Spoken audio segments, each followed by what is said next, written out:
Bueno, buenos días, muchachos. Bienvenidos aquí a la clase en línea número 4 que respecta a lo que es la unidad número 2, que es acero de construcción, y esta clase está referida a lo que son aceros de construcción al carbono y de baja aleación. Para esta clase vamos a tener un contenido programático que está referido a las generalidades, los fundamentos de los aceros al carbono, al acero de construcción, específicamente al carbono y de baja aleación.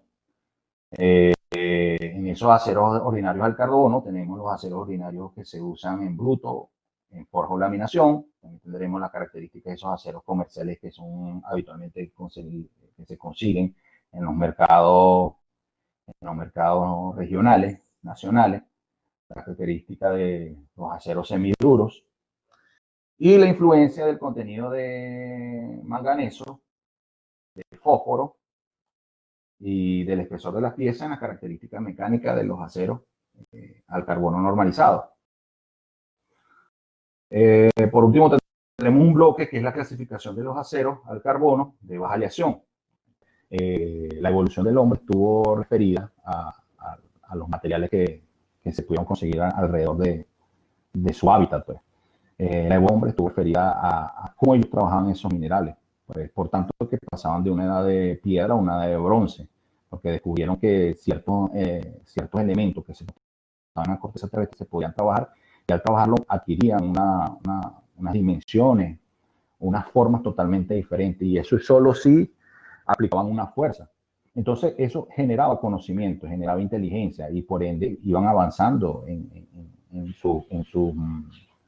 su conocimiento y desarrollando, y por supuesto eso iba satisfaciendo sus necesidades primarias, y al mismo tiempo iban desarrollando nuevas tecnologías. Hasta que llegó, bueno, lo que todos sabemos como es la revolución industrial, y en esa revolución industrial fue que se dio pie al auge tecnológico que tenemos hoy en día, que pasamos de construir las piezas manualmente, ahora construirlas de manera más rápida a través del implemento de máquinas, equipos y todo eso. Entonces, los aceros de construcción forman parte de la vida cotidiana en la humanidad.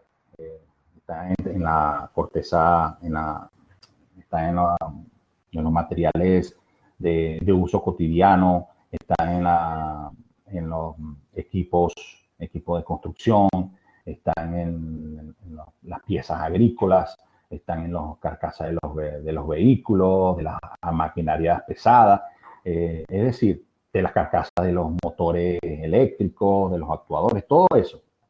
Entonces han formado parte de nosotros, y la influencia que tienen esos aceros de construcción es significativa. Pero, ¿qué diferencia tienen estos aceros de construcción con respecto a los aceros que nosotros conocíamos o veíamos en clases anteriores? En que hay una influencia notable de ciertos elementos químicos sobre la estructura del acero. Nosotros conocíamos los aceros como una influencia directa del hierro con el carbono, pero ahora no. Ahora damos pie a que hay otros elementos que entran en esa estructura cristalina para modificar esas propiedades del material. O sea, al modificarla, cambiaban las características del material, pues, tanto su resistencia mecánica como su resistencia a la corrosión, y pare usted de contar todos los beneficios que han tenido esos elementos. Y eso se comporta de una manera muy significativa, porque pasamos a lo que es los términos químicos como soluto y solvente. Sabemos que el solvente es el material que recibe, en este caso es el hierro, ¿no? Y uno de los primeros solutos que nosotros analizamos fue el carbono. Por eso es que en las materias anteriores nosotros veíamos el diagrama hierro-carbono como que el acero correspondía solamente a esos dos principales elementos. Realmente hay una cantidad de elementos químicos que influyen en el comportamiento del acero, no solamente el carbono. El carbono es uno de los principales, pero hay otros como el manganeso, que es el que le sigue al carbono como de mayor influencia en esos aceros. El cromo, el níquel, el vanadio, el silicio, el aluminio, es decir, hay una infinidad de elementos que cada uno aporta un grado de importancia sobre ese material.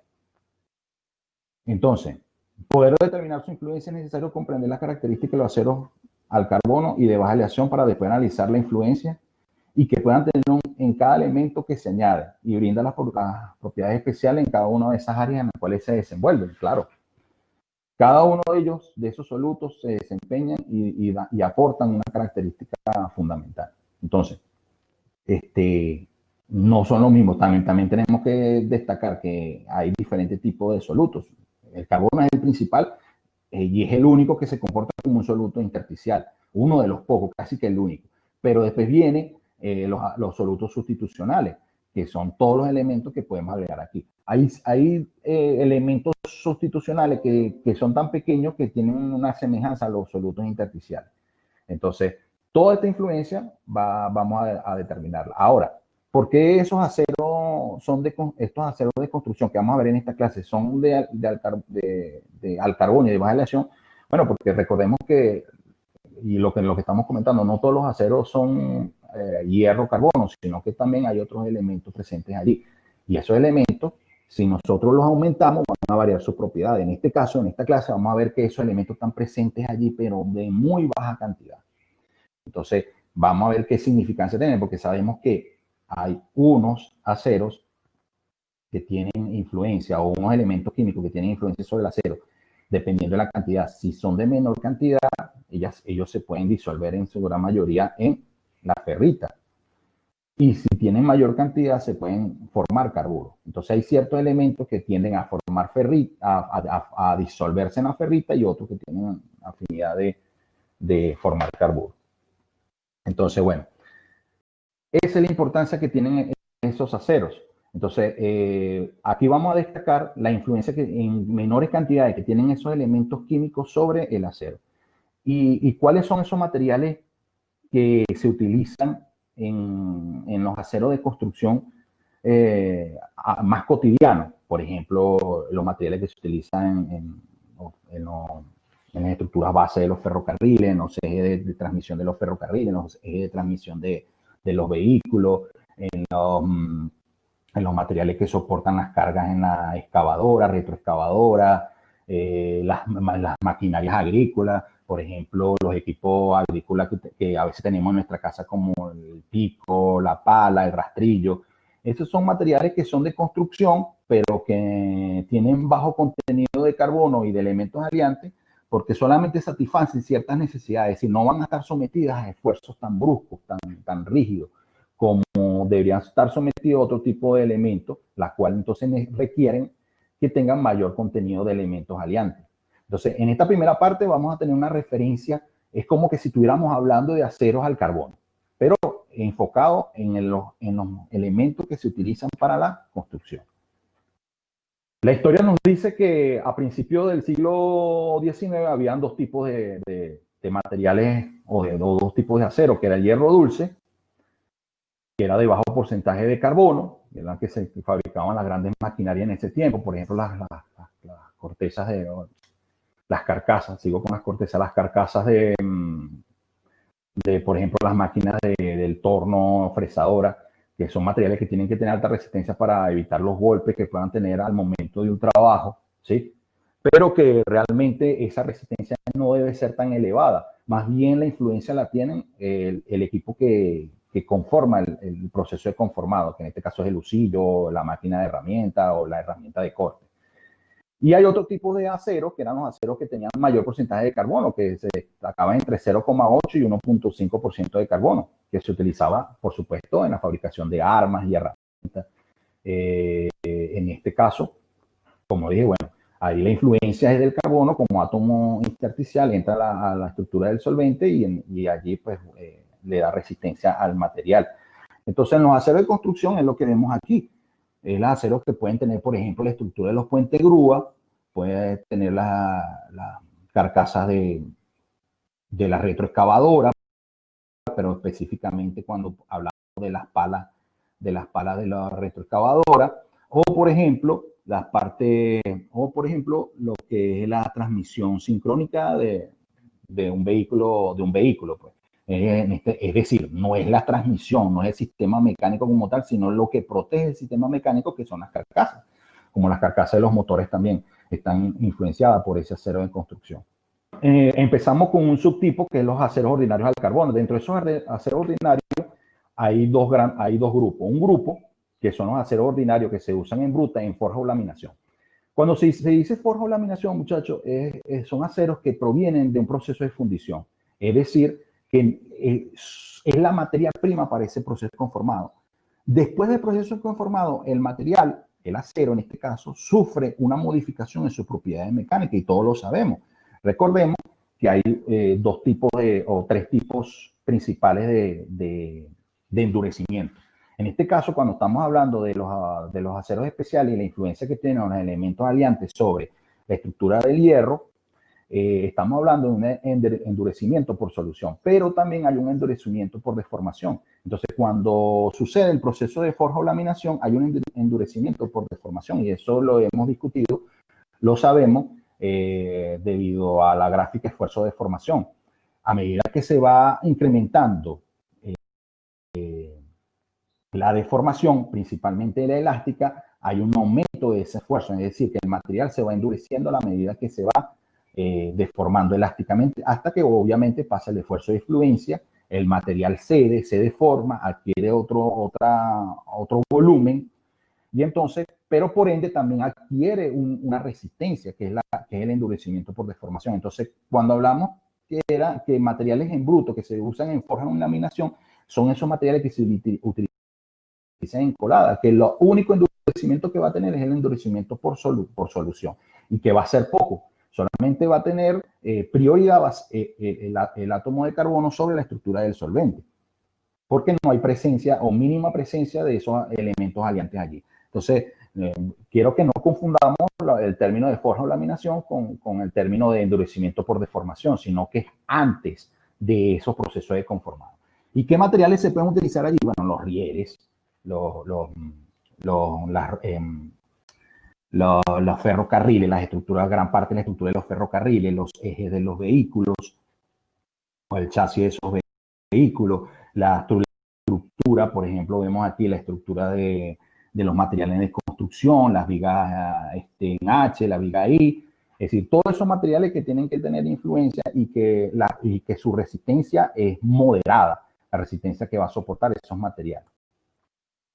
Ahora, dentro de ese gran grupo general de aceros que son materia prima para la forja o laminación, existen tres grupos. Un primer grupo, los tres grupos consisten en determinar la calidad del acero.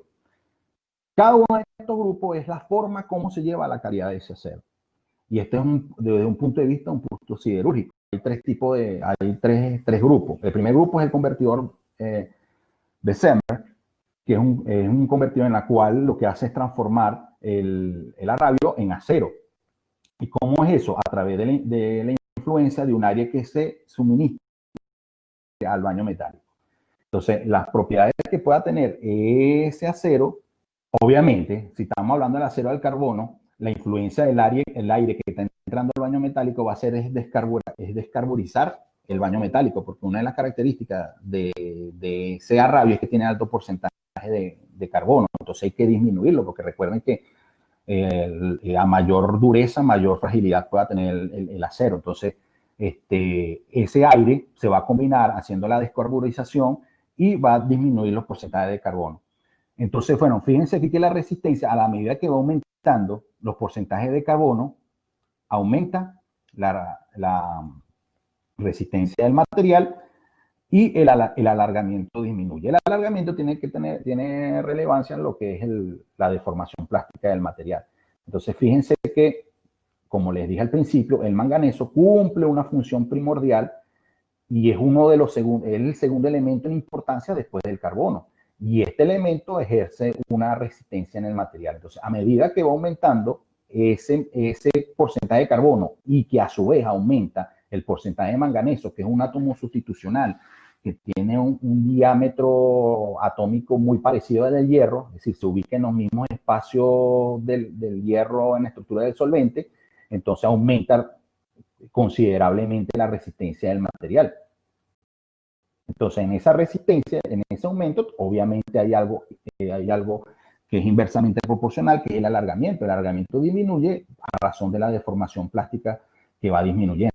Entonces, ya nosotros sabemos que la influencia de ese átomo intersticial y el átomo sustitucional sobre la red del solvente del hierro es significativa en la resistencia del material para este tipo de procedimiento. Lo mismo ocurre con el segundo grupo, que es, como les dije, la forma como se van fabricando estos aceros. El segundo grupo es a través del horno Siemens. Influyen en la descarburización de ese arrabio. En este caso, en vez de utilizar aire caliente, utilizan los gases que son producidos por ese mismo proceso. Es un proceso de reciclado de gases que llegan a un convertidor, modifican la composición de esos gases y lo vuelven a insertar dentro del baño metálico en una atmósfera, donde esa atmósfera va a existir esa reacción de descarburización. Y va a permitir entonces de que las composiciones de ese acero proveniente de este tipo de horno tengan las condiciones necesarias. Entonces, fíjense que aquí el horno Siemens aplica gas recuperador. Bueno, aplica que el horno de gas recuperador aprovecha el calor de los gases calientes que salen del horno para el calentador alternativo de 2 pilas de ladrillos refractarios situados a ambos lados del convertidor, por lo que entran luego los gases de la combustión. Es decir, que esos gases salen y vuelven a entrar, se procesan, se quitan las impurezas y vuelven otra vez a entrar al baño metálico para que se produzca la descarburización. ¿Cuáles son las características de esos aceros? Lo podemos observar aquí, ¿verdad?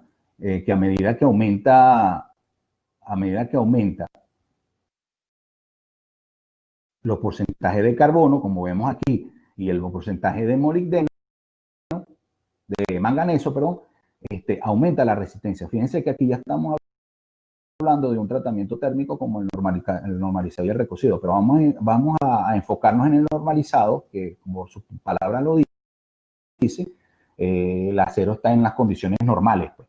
Y vemos cómo a medida que el carbono y el molibdeno va aumentando, su resistencia va aumentando también. Y el porcentaje de alargamiento que es referido a la deformación plástica disminuye.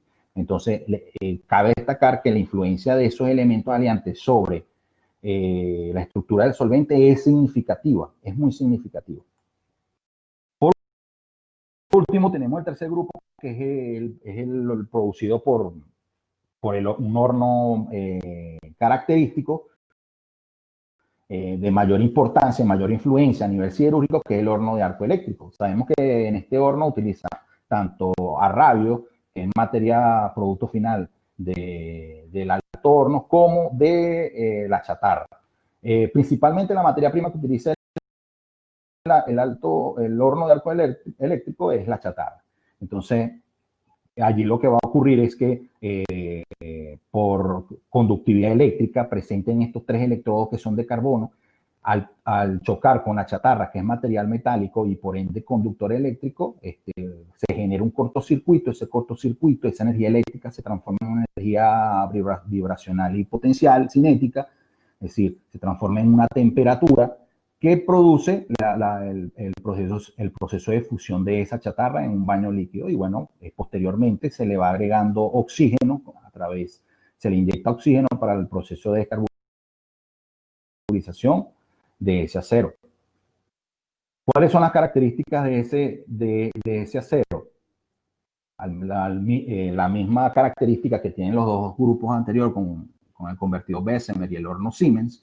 A la medida que va aumentando los porcentajes de carbono y manganeso, obviamente en el normalizado vemos también cómo la resistencia va aumentando y el alargamiento va disminuyendo. Entonces, como les dije, muchachos, es la influencia que tienen estos elementos aliantes sobre la característica.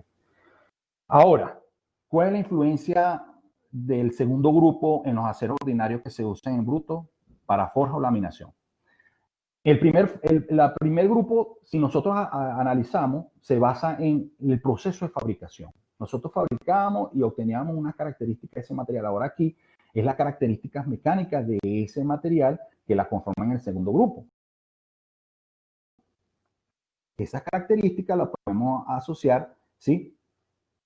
Por ejemplo, con las características del porcentaje de carbono que vemos aquí a nuestra derecha, y vemos cómo a medida que se va aumentando ese porcentaje de carbono, va aumentando el porcentaje de resistencia. Es decir, que hay una parte que se entrelazan tanto el proceso de fabricación con las propiedades mecánicas que se quieran obtener.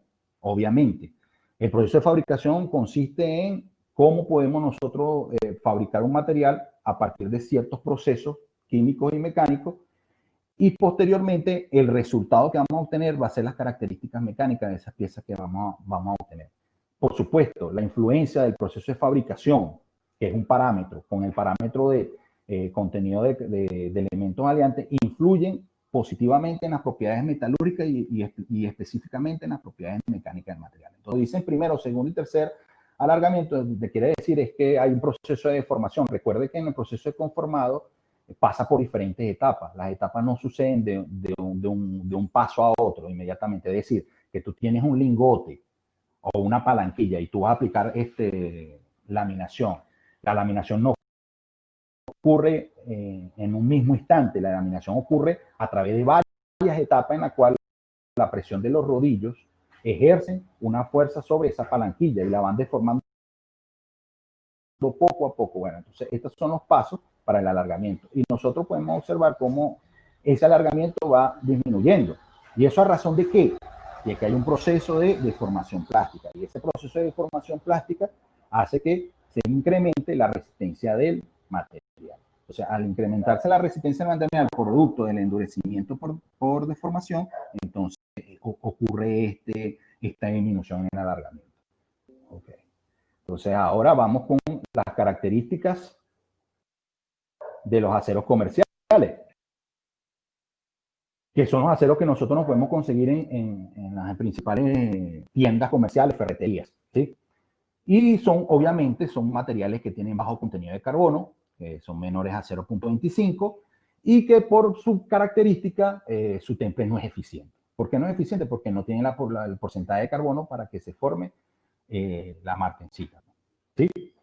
Entonces, hay diferentes tipos, o hay tres tipos de aceros comerciales, que son los aceros semidulces, los aceros dulces y los aceros extradulces, que es lo que vemos aquí. Fíjense que la característica de los semidulces, dulces y extradulces, están referidas al porcentaje de carbono. Los semidulces son los que tienen mayor porcentaje de carbono, por ende tienen mayor resistencia. Y los dulces son los que tienen menor porcentaje. Fíjense que estos dos son los que podemos conseguir nosotros a nivel comercial, a nivel de los mercados, que es el IC 1020 y el 1015, que son los que prácticamente se trabajan para lo que son la fabricación, aplicabilidad en herrería, para hacer los portones, todo eso, son estos tipos de materiales que tienen una resistencia, fíjense, bastante elevada. Ya aceros extradulces, ya puede decirse que es un acero especial porque no tiene el carbono suficiente para que esté conformado en los mercados nacionales. ¿Cuál es la aplicabilidad de estos tipos de aceros comerciales? Lo que conforman la estructura de los carros, los chasis, las vigas y estructuras de los materiales. Por ejemplo, aquí en esta grúa que vemos aquí, la estructura de estas vigas, por ejemplo, la estructura de los botes, de los barcos. Es decir, que son aceros, son materiales dedicados exclusivamente a que no van a soportar grandes esfuerzos. El esfuerzo, por ejemplo, en la resistencia de los chasis es la carga de los componentes que conforman el vehículo más las personas que tienen. Más allá de eso no va a suceder. Y, por ejemplo, vemos como su diseño mecánico de resistencia, ¿verdad? Permite que los esfuerzos se puedan combinar y distribuir por todo el lago de esta viga. Por lo tanto, el material que podamos utilizar nosotros, un material de acero comercial, un AIC 1020-1015, y el material que se utiliza para los aceros para la fabricación del bote es también un material que no va a soportar grandes, sino los mismos pesos de las instalaciones que conformen ese bote o ese barco, ¿sí? fíjense que hay características de estos aceros semiduros. Ya estábamos hablando de los aceros comerciales, estos son los aceros semiduros. ¿Cuáles son esos aceros semiduros? Están divididos en 4 grupos. Y esos 4 grupos están conformados por la cantidad de carbono que está presente en esos aceros, ¿sí? Fíjense que el semiduro está por encima del acero comercial. El acero comercial no sobrepasaba los 0,25% de carbono. Ese acero comercial es lo que nosotros encontramos en cualquier ferretería y por sus características mecánicas que son bastante significativas. Ahora, incrementando el porcentaje de carbono, obviamente se incrementan las propiedades del material. Y si se incrementa la propiedad del material, la aplicabilidad de ese acero varía, porque va a depender del uso que va a tener esa pieza en el ámbito industrial. Entonces, fíjense que, por ejemplo, en el acero de 0,30% de carbono, es utilizado, por ejemplo, para la conformación de los vagones de los trenes y para la fabricación de las ruedas del ferrocarril, ¿sí?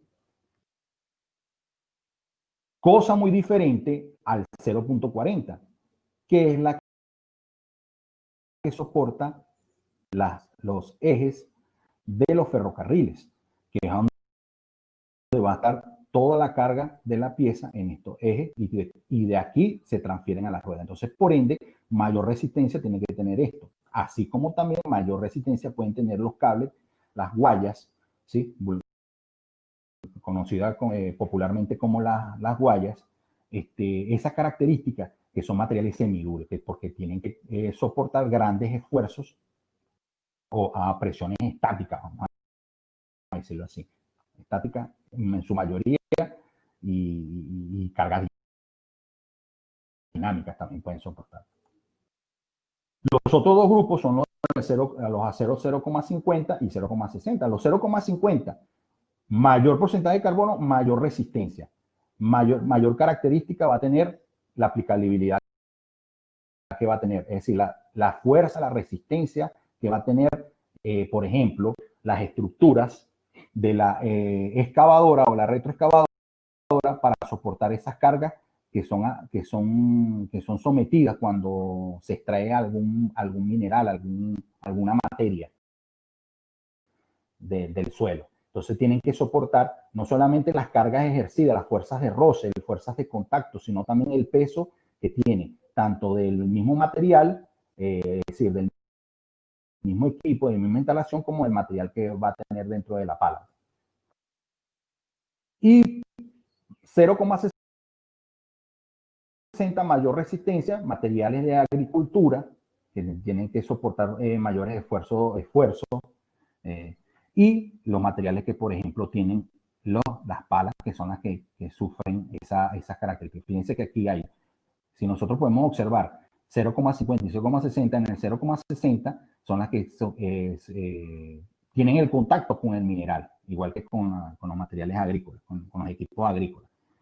Pero a diferencia de su estructura, de la estructura que la sostiene, es decir, que tiene que soportar esfuerzos de impacto producto del arranque de ese material de la corteza terrestre, y este material solamente tiene que soportar la carga, el peso de la pala más el material. Es decir, que obviamente hay mayor esfuerzo, mayor resistencia generada en el trabajo que aplica la pala sobre la estructura de la retroexcavadora. Entonces, vamos analizando poco a poco y vamos entendiendo que introducir elementos sobre la estructura de un solvente, es decir, introducir solutos sobre la estructura del solvente, va a modificar positivamente el comportamiento de ese material. Entonces, otro punto importante en los aceros ordinarios al carbono es la influencia que tiene el contenido de manganeso, el contenido de fósforo, el espesor de las piezas en las características mecánicas de los aceros al carbono. Entonces, fíjense, por ejemplo, El manganeso es el elemento que permite aumentar la resistencia de los aceros después del carbono. Ya como les dije al principio, el manganeso es el segundo elemento de mayor importancia dentro de las propiedades mecánicas del material después del carbono. Fíjense, si nosotros observamos en la tabla periódica, la tabla periódica que vemos aquí, fíjense dónde está ubicado el manganeso, justo al lado del hierro, es decir, que su diámetro atómico es parecido al diámetro atómico del hierro, es decir, que su comportamiento es un átomo sustitucional. También debemos tener en cuenta aquí la ley de Home-Rothery. Recuerden que mientras el diferencial no sea mayor a un 15% entre su diámetro atómico, hay mayor afinidad de entre esos elementos. Además de que deben poseer la misma estructura cristalina, ¿sí? En este caso que sean estructuras BCC. Entonces, fíjense que como tienen el mismo comportamiento, si nosotros visualizamos aquí la estructura cristalina del hierro, vemos cómo los átomos pequeños, que son los átomos de carbono, son los intersticios, los átomos azules son los de manganeso, y se comportan desde un punto de vista sustitucional. Si se aplica un proceso de deformación, las dislocaciones presentes aquí van a tener muy poca movilidad. Primero, influenciada por el porcentaje de carbono, que lo hemos visto, lo hemos observado aquí. Vemos que a medida que aumenta el porcentaje de carbono, también aumenta el porcentaje o la resistencia del material. Es decir, que esos átomos intersticiales de carbono influyen positivamente en la resistencia del material. Y de esa misma manera influye el manganeso. El manganeso ofrece también esa resistencia que las dislocaciones no se puedan movilizar. Entonces, la única manera que pueda ocurrir un proceso de deformación plástica es aumentando la temperatura, que es la segunda variable. Aumentando la temperatura, ocurre un proceso difusivo de esos átomos de carbono y de átomos de manganeso sobre la estructura del solvente, que es el hierro. Entonces, vemos cómo este comportamiento favorece la resistencia del material, ¿sí? Y es una de su influencia. Entonces, ¿cuál es la conclusión que llegamos con la influencia del contenido del manganeso? De que influye positivamente en el comportamiento del material. Es decir, aumenta esa resistencia mecánica del material. Ahora, veamos aquí. Fíjense lo que estamos conversando. Fíjense que cada una de estas curvas que vemos aquí, que es porcentaje de carbono, cada uno es el tipo de acero. Pero en el eje de las X tenemos el porcentaje de manganeso. A medida que yo voy aumentando el porcentaje de manganeso, indistintamente el tipo de acero, ¿qué va aumentando? El porcentaje o la resistencia de ese acero. Indistintamente el porcentaje de carbono, siempre hay una pendiente positiva en cada uno de estos aceros cuando influye el porcentaje de manganeso. Es decir, que tanto el porcentaje de carbono como el porcentaje de manganeso influyen en la resistencia del material. Ahora, ¿qué pasa con el porcentaje de fósforo? Hay una situación que pasa desde el punto de vista siderúrgico, y es que lo que es el fósforo y el azufre son elementos que son perjudiciales para el acero. Y esto es una gran verdad, pero sí, solo si se puede controlar ciertos porcentajes de estos elementos químicos.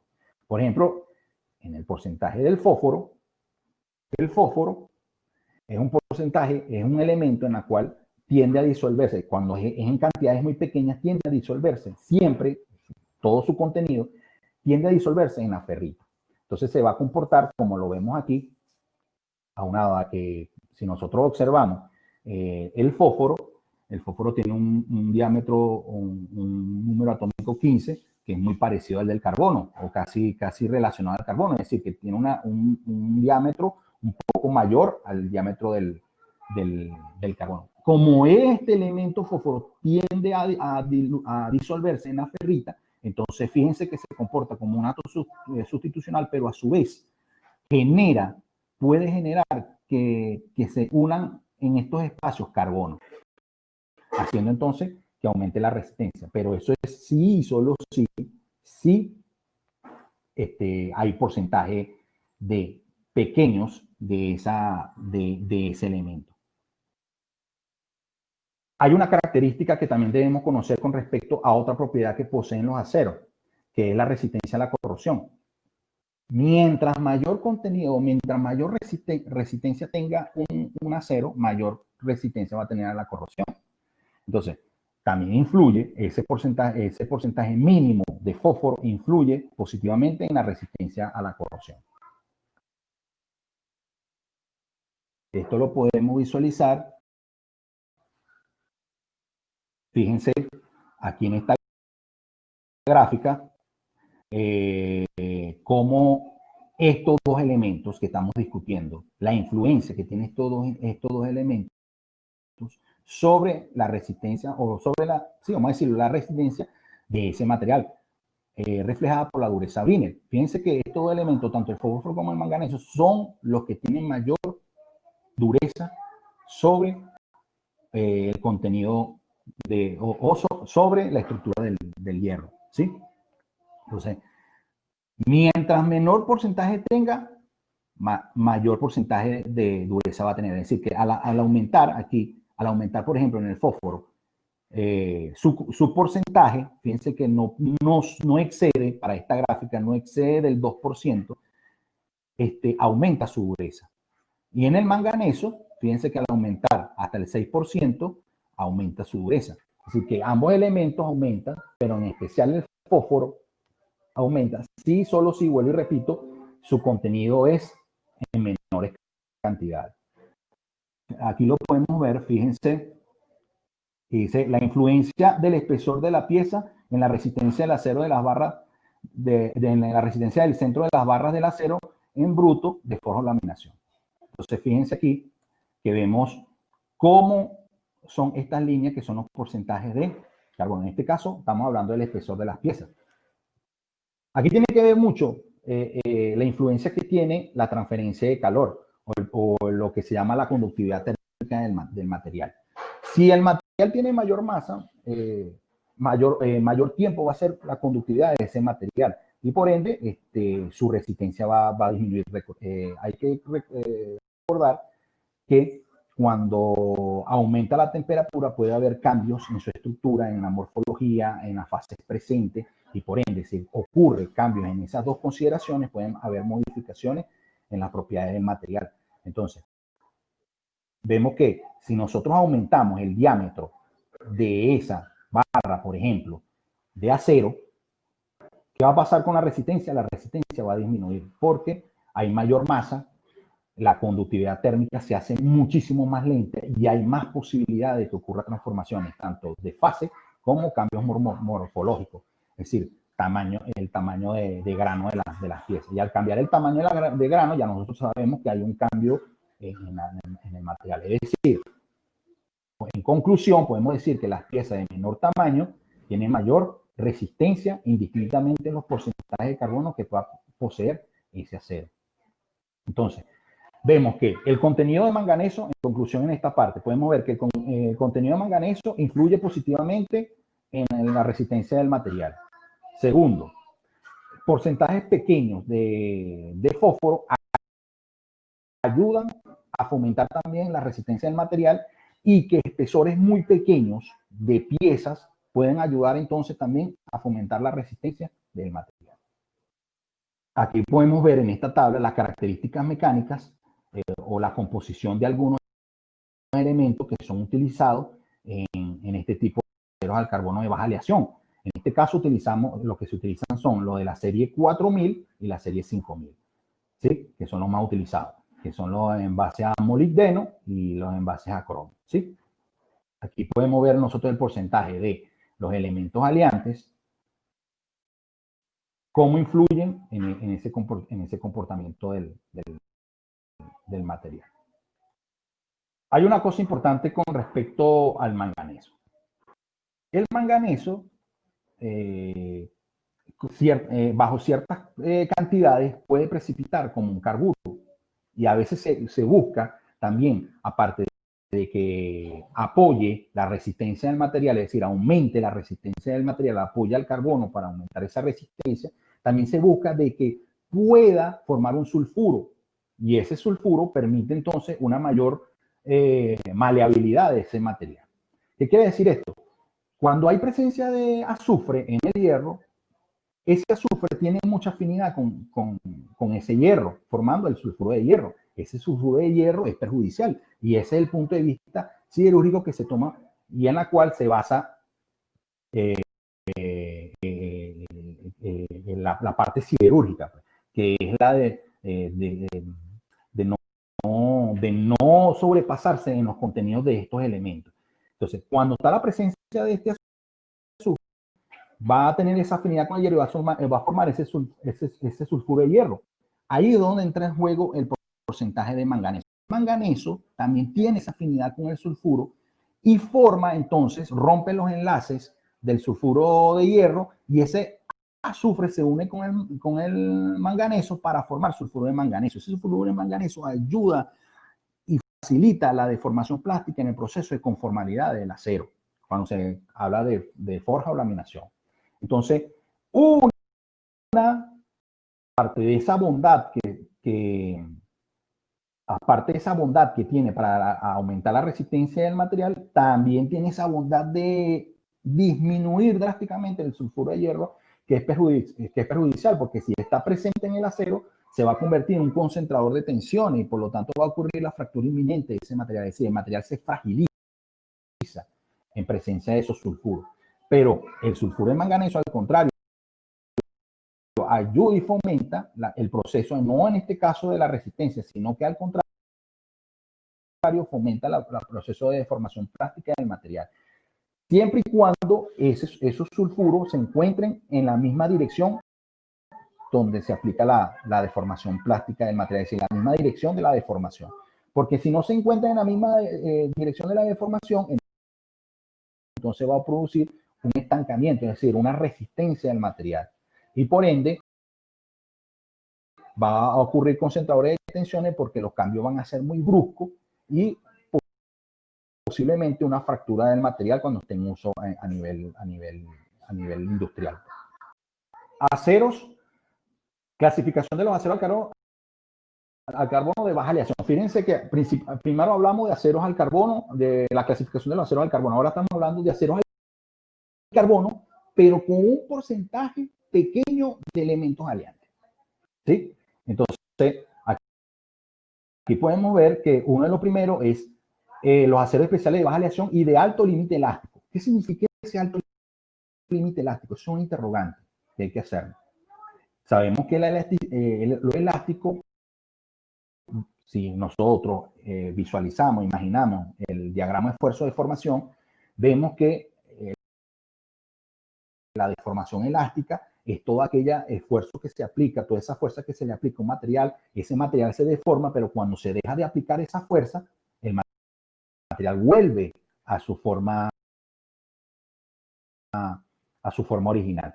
Pero resulta que si nosotros comparamos esa deformación o el esfuerzo producto de esa formación elástica por el esfuerzo que se está produciendo en la deformación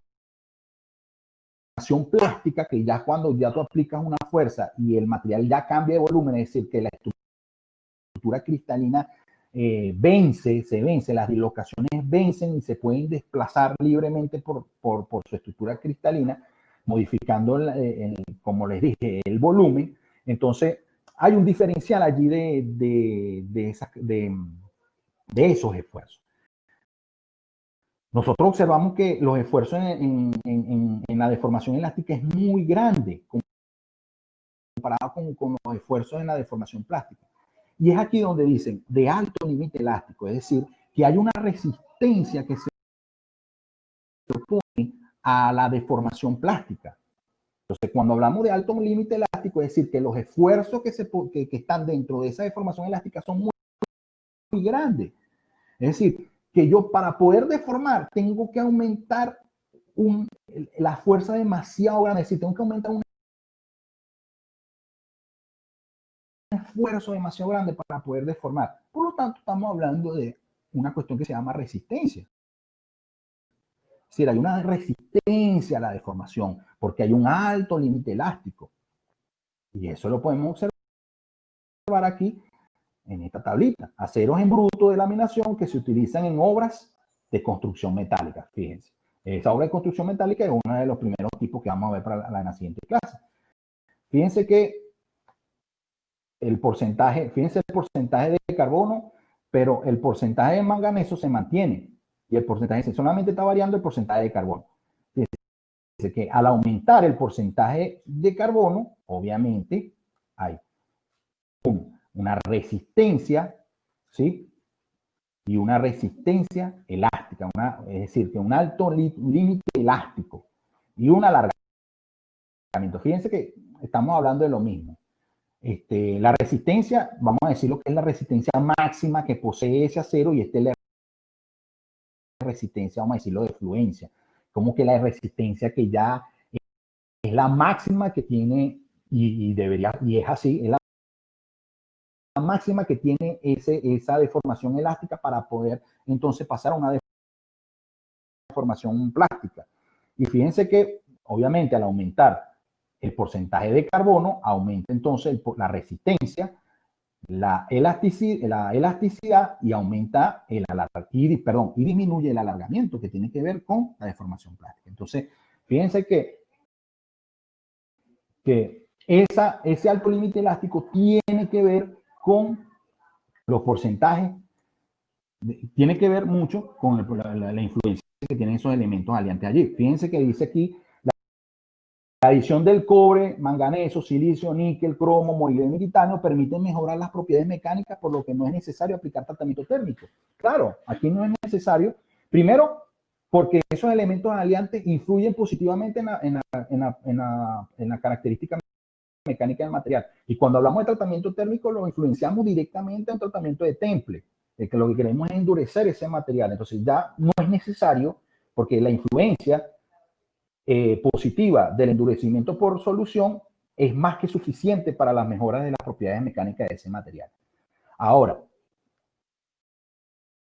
el límite de elasticidad aumenta de un 55 a un 60%, de 55 a 60% a 65 y 70%, a 70%. La resistencia a la corrosión aumenta de 4 a 8 veces superior a los aceros ordinarios al carbono. Claro, lo que les dije, muchachos, hay una relación directamente proporcional entre la resistencia mecánica de un material con la resistencia a la corrosión. Si aumenta la resistencia mecánica, aumenta la resistencia a la corrosión. Entonces, hay una característica muy importante en esta relación. Ahora, la composición o la influencia de la composición de esos aceros de baja aleación y alto límite elástico. Aquí vemos cómo es la composición de acero, de un elemento de aleación como el carbono manganeso, que es el porcentaje de esos aceros, de esa característica de esos aceros con alto límite elástico, tiene, fíjense, un 0.18 y 1,35% de manganeso. Fíjense aquí. Es decir, que en el carbono hay bajo porcentaje de ese elemento, pero a un aumento significativo de ese manganeso. Y en el manganeso, recordemos que es un átomo sustitucional, pero tiene mucha afinidad con el hierro, porque está muy próximo a él. Y entonces, por eso se disminuye, por eso hay una disminución de ese carbono, porque la cantidad suficiente de manganeso ayuda a mejorar esas propiedades mecánicas, ¿sí? Fíjense, aquí también vemos que este acero cobre manganeso, vemos también que hay un porcentaje de resistencia, pero al igual que el carbono manganeso, pero en este caso el cobre ayuda también a pertenecer a aumentar esa resistencia del material. Es decir, que dependiendo de la característica de su estructura cristalina, ellos van a modificar positivamente las propiedades de ese material.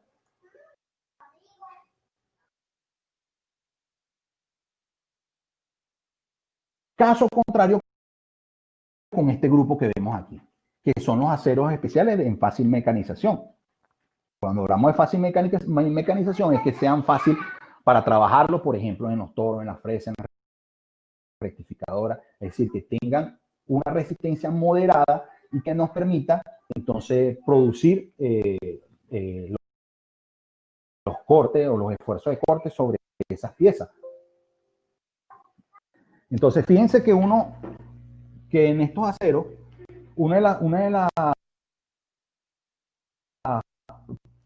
características que se busca es que posee un mejor acabado superficial. ¿Sí? Acero con mejor acabado superficial debido a las altas velocidades de corte de avance. Es decir, estos aceros tienen una resistencia moderada, pero cuando se le aumenta las velocidades de corte dentro del torno, fresadora o dentro de estos equipos CNC, que son los de última generación, produce un mejor acabado superficial. Y esto es en consecuencia a estos 4 tipos de aceros que podemos encontrar de fácil mecanización. Unos aceros al fósforo, estos aceros al fósforo tienen una composición, fíjense, de 0,6, de 0,06 a 0,12% de fósforo, ¿sí? Y combinado con un 0,10 a un 0,26. Fíjense la cantidad de fósforo de lo que estamos hablando.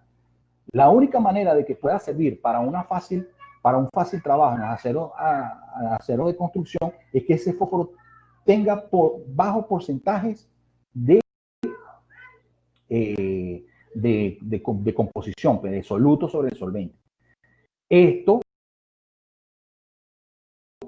disminuye la plasticidad de la estructura de la ferrita, una mecanización mucho más fácil por esa resistencia moderada. Y bueno, si puede ocurrir una desventaja que puede ser la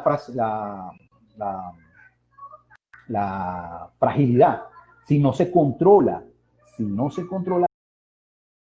estos procesos, si no se controla esto que está aquí, este fósforo presente en la estructura de la ferrita puede ocasionar concentradores de tensión y al momento de aplicar la forja o laminación o extrusión, cualquier proceso de conformado puede sufrir la fragilidad del material. ¿Qué pasa ahora con el azufre?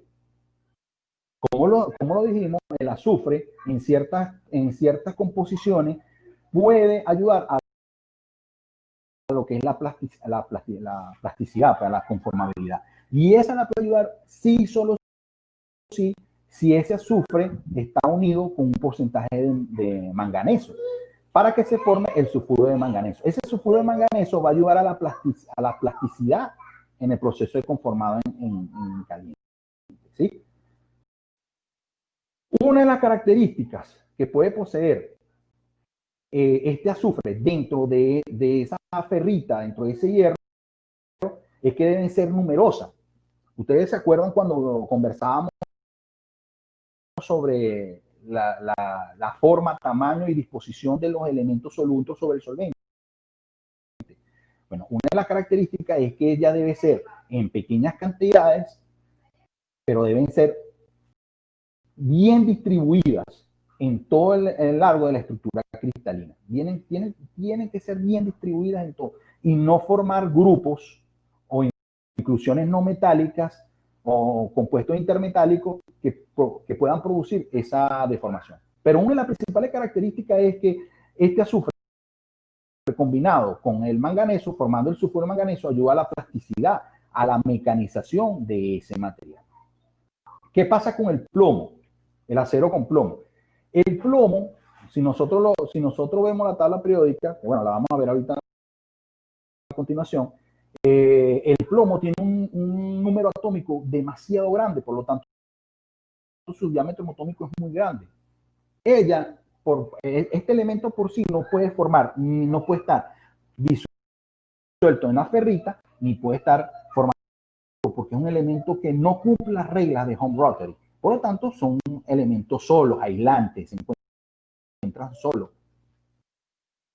se encuentran, sí, se encuentran solos, no se pueden enlazar con otro elemento.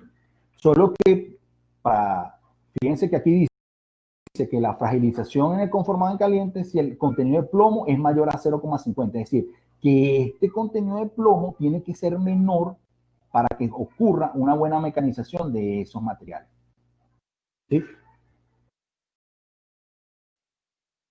Ahora, ¿cuál acero es el que mejor trabajo tiene para los procesos de mecanización?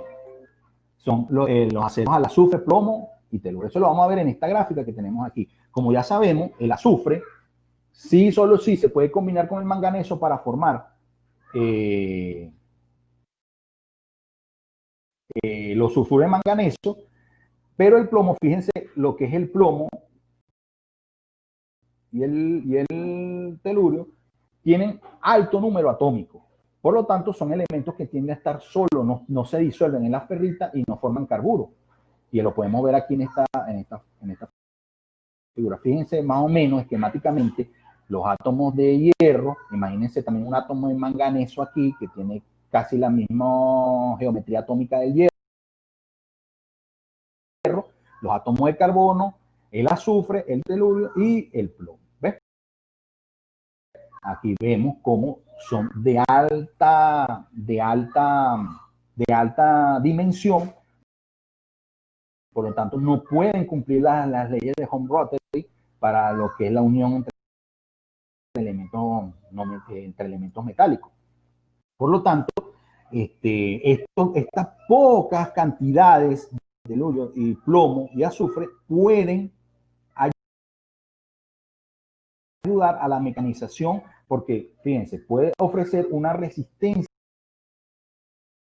moderada. Las dislocaciones van a encontrar grandes volúmenes de átomos que no van a permitir esa deformación. Entonces, en el proceso de conformado con arranque de viruta, como el torneado, el torneado, el fresado, el rectificado, esos materiales de alta resistencia, por eso es que se produce a altas velocidades para producir una mayor mecanización. Entonces, en esos procesos de conformado con arranque viruta, lo principal es un buen acabado superficial. Y eso sucede si ese material tiene una mecanización aceptable, una resistencia aceptable como variable, pues. Es decir, como variable intrínseca dentro del material. Ajá. Aquí vemos los aceros especiales de fácil mecanización. Aquí vemos una tabla. Fíjense que aquí vemos los aceros SAE o AISI. Fíjense si nosotros observamos cómo varía la composición del manganeso, el carbono manganeso, y fíjense cómo va variando el porcentaje de carbono manganeso, ¿sí? Y cómo varía la maquinabilidad relativa. La maquinabilidad es la capacidad que tiene un material de poder ser deformado a través de un proceso de conformado con arranque de viruta. Es decir, si ese material puede ser torneado o fresado. Entonces, al aumentar esos porcentajes de carbono y manganeso, disminuye la maquinabilidad. Y si disminuye la maquinabilidad, lo que nos está diciendo es, y lo que estamos corroborando es que la resistencia de ese material también aumenta. Por lo tanto, la maquinabilidad es más difícil de poderlo ejercer.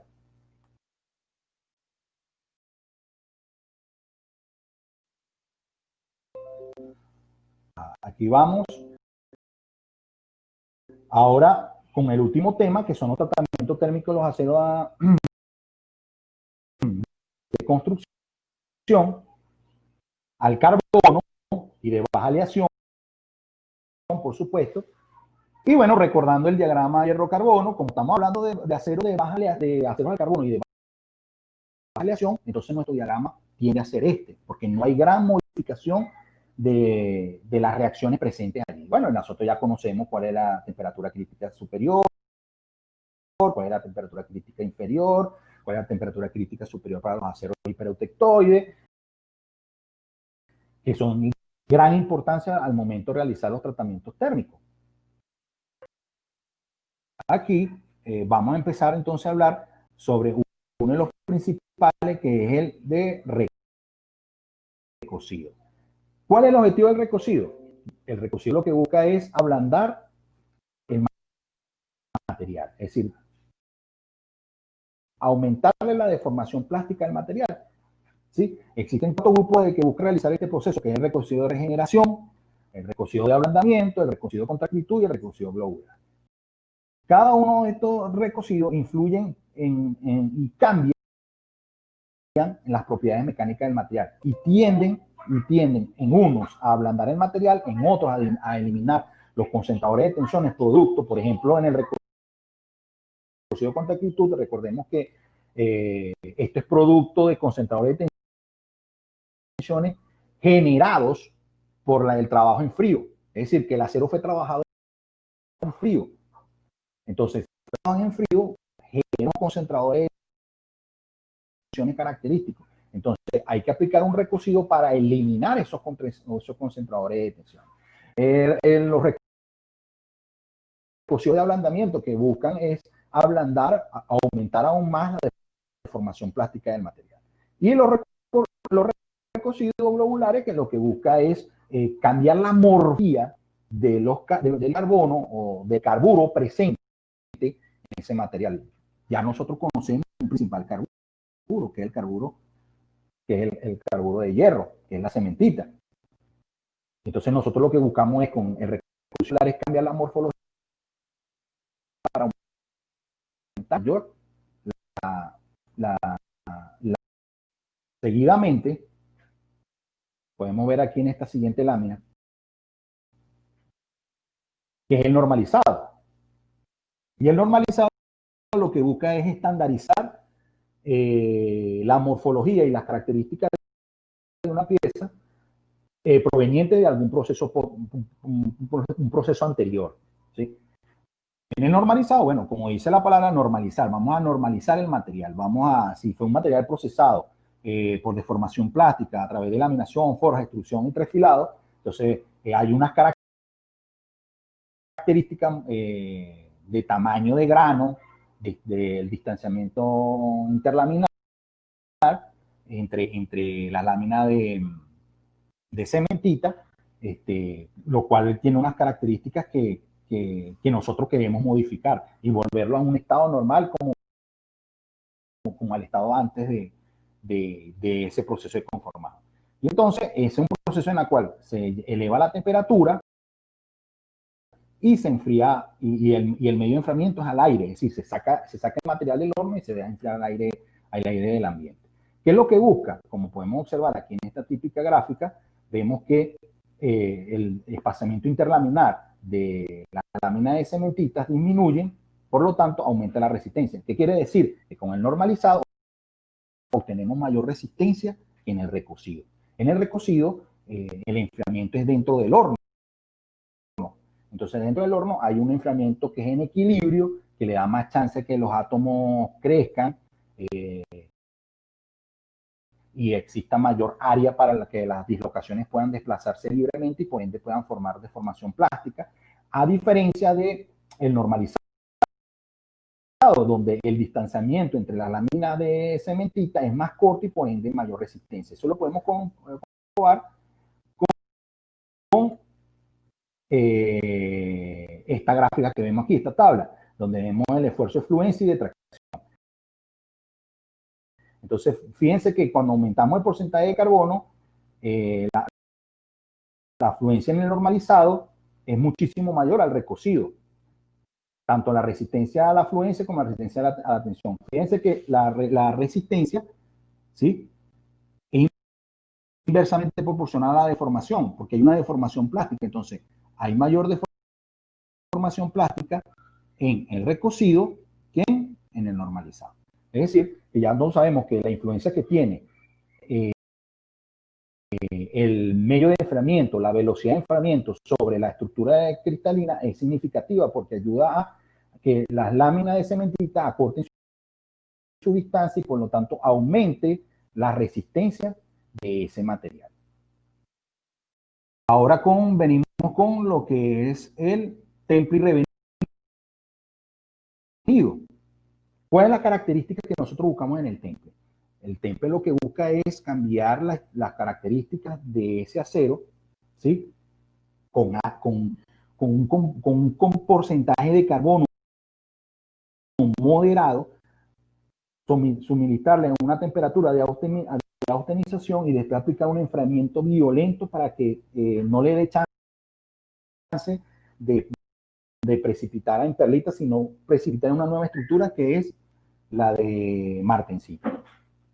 Entonces, este cambio brusco genera una morfología totalmente diferente, que es la morfología tipo aguja, característica de la martensita, la cual tiene que realizarse en un tratamiento posterior, porque esas estructuras, ese acomodamiento morfológico es un concentrador de tensión para posteriores procesos de conformado. Entonces, aquí se aplica el revenido, que es la eliminación de esos concentradores de tensión y por ende también hay una disminución muy leve de la resistencia o de la dureza que pueda tener ese material. Entonces, hay unas variables que pueda tener el temple. Y una es la temperatura. La temperatura fluye positivamente en ese material, como lo podemos ver aquí, cómo es enfriada a una temperatura de 75 grados centígrados y a una temperatura de grados Fahrenheit y una temperatura de 125 grados Fahrenheit. Como vemos que la velocidad de enfriamiento es muchísimo mayor a una temperatura de enfriamiento mayor que con una temperatura de enfriamiento mucho menor. Ahora, ¿qué pasa con la agitación? La agitación también ayuda a que la velocidad de enfriamiento sea mucho más rápida y que el endurecimiento sea más característico, es decir, la resistencia del material sea muchísimo mayor. Aquí vemos cómo la línea continua representa un material que fue enfriado sin agitación y cómo vemos las líneas discontinuas representan lo que es un material sometido a agitación. Entonces vemos cómo esa agitación violenta produce un enfriamiento muchísimo más rápido y por ende una resistencia muchísimo mayor comparado a esta sin agitación. ¿Qué otra característica tiene el temple del revenido? Es la siguiente. Fíjense aquí en esta tabla que son las características medias después del temple del revenido de un acero ordinario, pues. Que es lo que estamos discutiendo ahorita. Vemos cómo el porcentaje de carbono, vemos cómo está el diámetro, ¿sí? Fíjense, el diámetro va en aumento, 5, 50 y 100. Vamos a tomarnos en específico estos aceros que están aquí y vemos cómo la resistencia va aumentando, ¿sí? Obviamente, aquí hablábamos al principio de la influencia que tiene el espesor del material. Un espesor muy delgado genera una resistencia muchísimo mayor y un espesor muchísimo mayor genera una resistencia mucho menor comparada con la de menor espesor. Eso también lo podemos ver en las características del temple. Vemos cómo es la resistencia, ¿verdad? Del temple. Aquí vemos cómo a este espesor, vemos cómo la resistencia es a 65 y el alargamiento es a 22.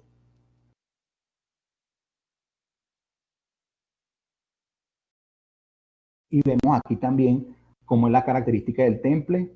Fíjense que aquí la característica del temple es la misma, pero lo que está variando es la temperatura del revenido. Una temperatura a 650 grados centígrados y una temperatura a 500, este es 650 y este a 500 grados centígrados. Vemos cómo la resistencia aumenta a menor temperatura. Recordemos que el revenido a mayor temperatura puede también producir fragilización. Entonces, a menor temperatura aumenta la resistencia de ese material. Fíjense que aquí a menor diámetro de la pieza hay mayor resistencia que a este espesor que vemos aquí.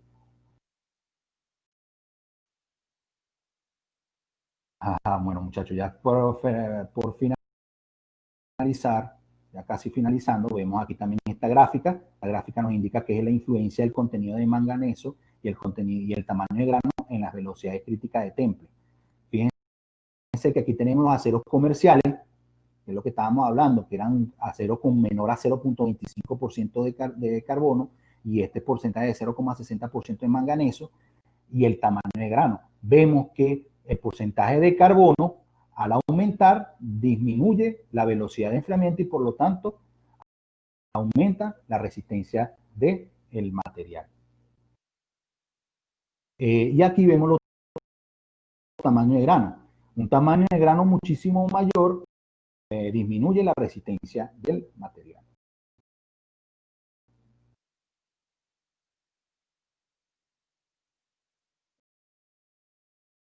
Por último, muchachos, aquí vemos esta gráfica cómo influyen los tratamientos térmicos sobre el acero. Vemos el porcentaje de carbono en el normalizado, en el recocido y en la resistencia. A mayor porcentaje de carbono, si estamos haciendo un tratamiento térmico normalizado, la resistencia va a un aumento. Si en un recocido, a mayor porcentaje de carbono, ¿sí?, mayor va a ser el porcentaje de resistencia en el recocido de regeneración, en los diferentes tipos de... Es decir, que a medida que va aumentando el porcentaje de lo que expresa aquí, que son curvas que tienen pendiente positiva, a medida que va aumentando el porcentaje de carbono, va modificándose la resistencia de los materiales, indistintamente el tratamiento térmico que estamos aplicando. Bueno, muchachos, este es por último la clase, esto es lo que corresponde a la clase de hoy, que es un repaso a lo que es aceros al carbono. Aquí vamos a ver el contenido para la clase que viene, que son los tipos de acero de construcción. Aquí vamos a ver acero de construcción estructural y acero de gran resistencia. Vamos a ver las ventajas de cada uno de ellos, las características y su aplicabilidad en cada uno de estos dos tipos, que vamos a ver para la próxima clase, que es el